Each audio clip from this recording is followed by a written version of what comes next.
Bonjour, vous avez l'impression que l'argent n'est pas fait pour vous? Vous voulez optimiser votre budget et vos dépenses?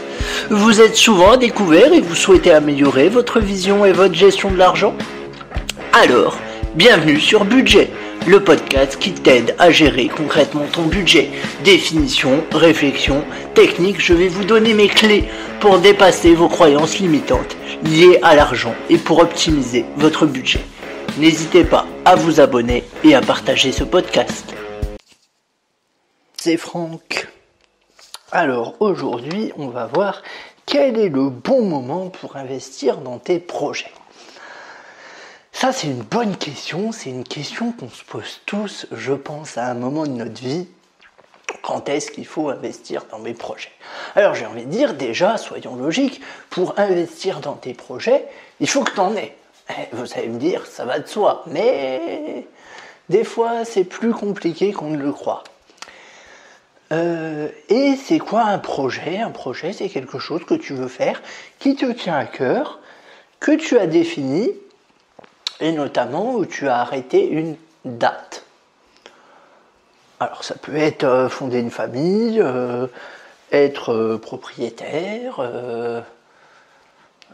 avoir un enfant, j'ai déjà dit, mais ça peut être aussi changer de boulot, voyager, etc., etc., etc. Ce qui est important, avant de voir le bon moment pour investir, c'est déjà d'avoir défini ton projet. Donc déjà, tu prends une feuille A4, et tu notes les différents projets que tu aimerais faire, et tu te mets une échéance. Ce projet-là, j'aimerais le faire dans tant de temps, celui-là dans tant de temps, celui-là dans tant de temps. Alors on est d'accord qu'il y a des projets qui vont ne concerner que toi. Mais si tu es en couple, il y a peut-être des projets que vous allez faire à deux. Donc dans ces cas-là, faut se poser à deux, c'est toujours mieux, et il faut se mettre d'accord sur les dates, les échéances, les buts, patati patata. Donc tu fais ça. Et le fait d'être à deux n'empêche pas bien évidemment d'avoir des projets pour soi. On est d'accord, c'est pas parce qu'on est en couple qu'on sacrifie ses projets personnels, au contraire. Donc une fois que vous avez identifié ces projets-là, vous allez alors les budgéter, si c'est des projets pour lesquels il y a besoin de sous. Si c'est des projets pour lesquels il n'y a pas besoin de sous, vous allez les dater et mettre des dates et des sous-dates avec des sous-objectifs. Par exemple, si vous voulez changer de boulot d'ici à 5 ans, qu'est-ce que vous devez faire pour changer de boulot d'ici à 5 ans? Et vous le notez. Ce sera vos sous-objectifs. Par exemple, négocier une rupture conventionnelle avec mon employeur, faire un bilan de reconversion, un bilan de compétences, avec le Pôle emploi, me faire financer ça, etc., etc. Tout ça, vous notez. Et si c'est des projets chiffrés, ce qui nous intéresse un peu plus en l'occurrence, mais la logique est la même. Vous allez noter la somme dont vous avez besoin. À peu près, on n'est pas... Voilà. Nous, par exemple, je vous donne un exemple tout bête. On va faire un voyage en Asie, comme vous le savez, parce que je vous en parle quasiment à chaque podcast, mais ça me tient à cœur. Parce que c'est ça qui a fondé toute cette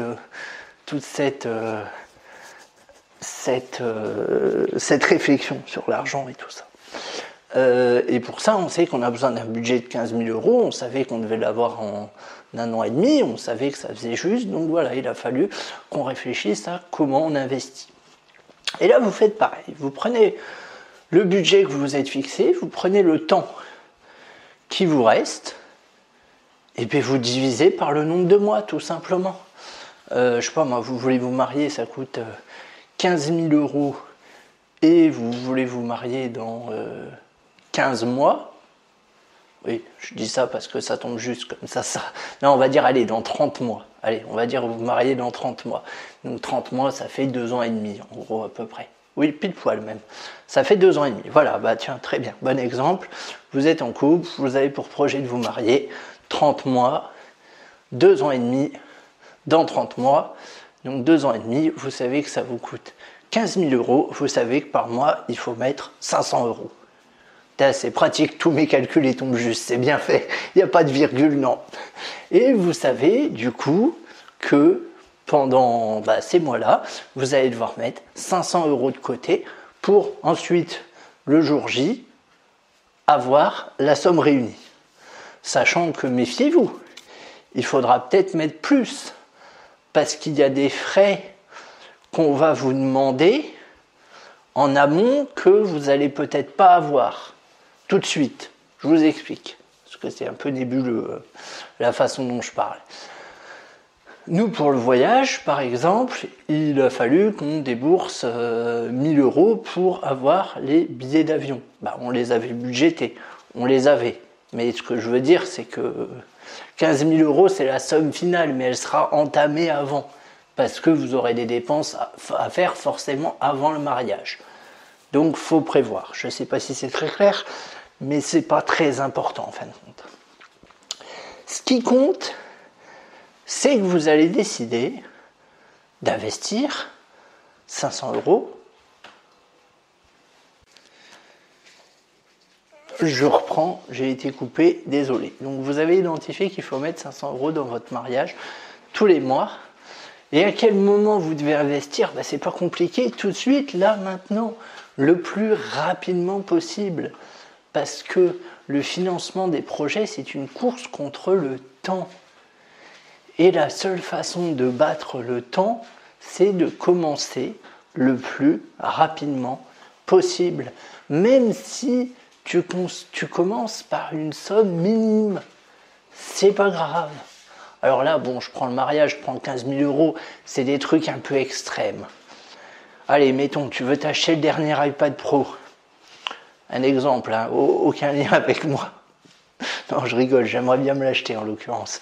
L'iPad Pro, c'est, on va dire que c'est 1000 €. Si on en achète un neuf. Tu te donnes tant de temps pour l'acheter tous les mois. Tu mets tant et tu mets un compte dédié à ça que tu appelles iPad Pro. Et ça part sur le compte en début de mois sans que tu t'en rends compte. Le bon moment pour investir dans tes projets, c'était hier. Ça, il faut que tu en aies conscience. C'est les petits ruisseaux qui font les grandes rivières, comme on dit. Alors, je sais que ça paraît cliché, mais c'est vrai, surtout en finance. Donc, commence dès maintenant à investir dans tes projets. Et si tu n'as pas de projet pour l'instant, tant mieux, mets de côté. Crois-moi, le jour où tu auras un projet, tu seras très content d'avoir des sous de côté. J'espère que cet épisode t'a plu. Je te dis à très vite. N'oublie pas que le 25 mai, j'organise un atelier de folie chez moi avec beaucoup de contenu. Je t'invite à aller voir dans la description. Tout est noté. Tu cliques, tu as le lien vers l'événement. Tu payes, hop, et on se voit. Simplement, prends vite ta place parce qu'il n'y a que 4 places et je pense que ça va se remplir très vite. Donc, je te dis au 25 mai et sinon, à très vite. Si tu as écouté ce podcast en entier, c'est sûrement que tu l'as apprécié. Dès lors, n'hésite pas à t'abonner et à le noter sur Apple Podcast. Ça m'aide pour le référencement. Tu peux également le partager aux personnes que tu connais qui seraient susceptibles d'être intéressées par mon contenu. Si tu veux qu'on aille plus loin ensemble, je te laisse voir dans les notes comment tu peux me contacter. Et je te dis naturellement à très vite.